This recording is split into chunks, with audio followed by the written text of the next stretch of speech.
Hi, today's video is about fat in your diet and what it does and why we need some, but we often eat too much. So a healthy diet does involve eating some fat, but really we would survive with about 10% of our diet from fat, and that would be very hard to eat only 10% of our diet from fat. Triglycerides, cholesterol, and fatty acids are how we store fat in our body, and it's how we store energy. It insulates us. I'm wearing a toque this morning because I'm cold, and fat is an insulator, protects our vital organs. It can help nerve conduction, helps proteins do their job, starts chemical reactions to do with growth and immune function and reproduction, and all sorts of aspects of basic metabolism. The process of making and breaking down and storing fats is how humans regulate their energy, and any imbalance can result in disease, including heart disease or diabetes. When we have too many triglycerides in our bloodstream, for example, clogs our arteries and can increase our risk of stroke and heart attacks. Fats helps the body store some nutrients like vitamin A, D, E, and K. So that is very basic what fat does in our body. But what about fat in our diet? As I said, we need a little bit of fat in our diet, but we often eat more than we need. There are 4 types of fat: polyunsaturated, monounsaturated, saturated fat, and trans fat. Trans fat primarily comes from manufacturing, and you can tell if a food has trans fats by adding up all the fat on a label. I have a label here. So this is an example of vegan saturated fat. And if it has trans fat in it, which is being phased out, you would look on the label, see how many grams of fat there are. So this has in 2 teaspoons, 8 grams of fat. And then you look at the saturated fat has 1 gram, polyunsaturated is 2 grams, omega-6 is 1.5, omega-3 is 0.6, and monounsaturated 4.5. So 4, 6, 7, 8. So this adds up to 8 grams of fat. If those did not add up to the total amount, the difference is trans fats. Trans fats do not have to be put on the label, but you can figure it out by looking at the ingredient list and adding up all the fats and seeing if they match the total. So we want to avoid trans fats, and we want to avoid saturated fat. Saturated fat are not healthy.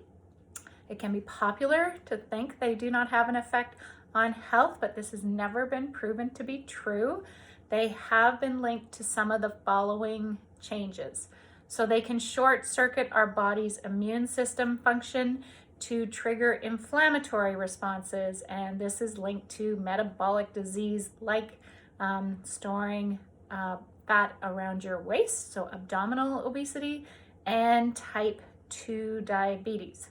Saturated fat also contribute to type 2 diabetes. Eating a high fat diet causes insulin resistance. So although we measure blood glucose, that is a symptom of the problem. It is not the cause of a problem. If you think of your cells have a nice lining of fat, and insulin to get glucose from your bloodstream into your cells need a key to open the door, to get the nutrients into your cell.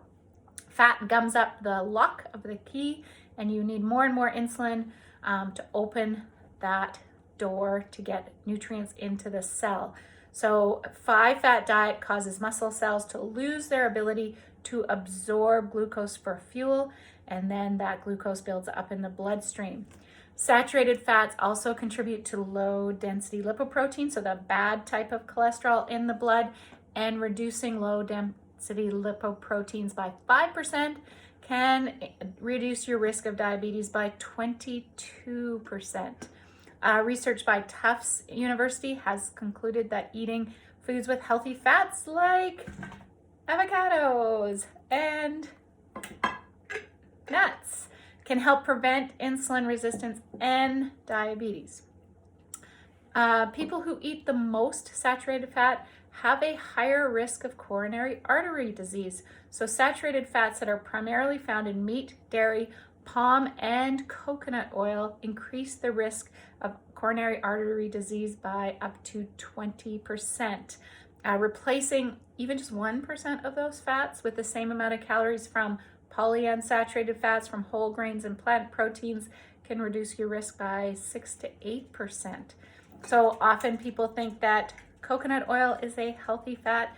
No, it is one of the 2 sources of saturated fat that you can get from plants. So palm oil and coconut oil have saturated fats. So healthy types of fats, nuts, avocados, olives, peanut butter. Just make sure it's like the peanuts only, no added sugar, no added fat. You don't want processed peanut butter.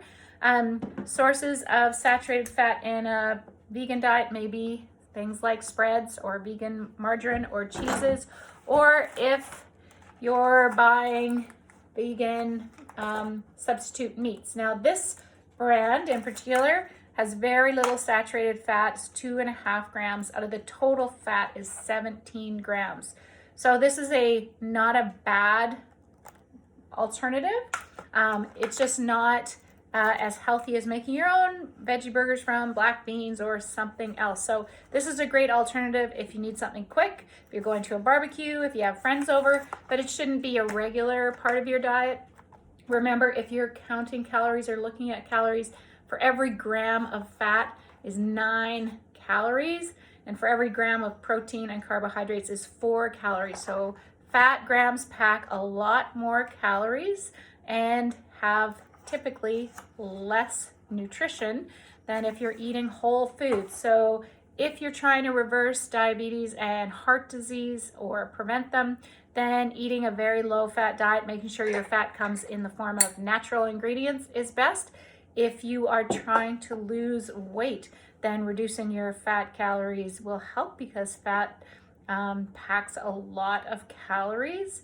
If you are healthy and eating a whole food, plant-based diet most of the time, then occasionally enjoying the fake veggie burgers or anything else is not going to harm your health. It's just not the best choice, but it's not a bad choice either. So that's our very brief video about fat. I hope that clears up some confusion about what fat does and how to get the healthiest types. And I will be back with a video on protein.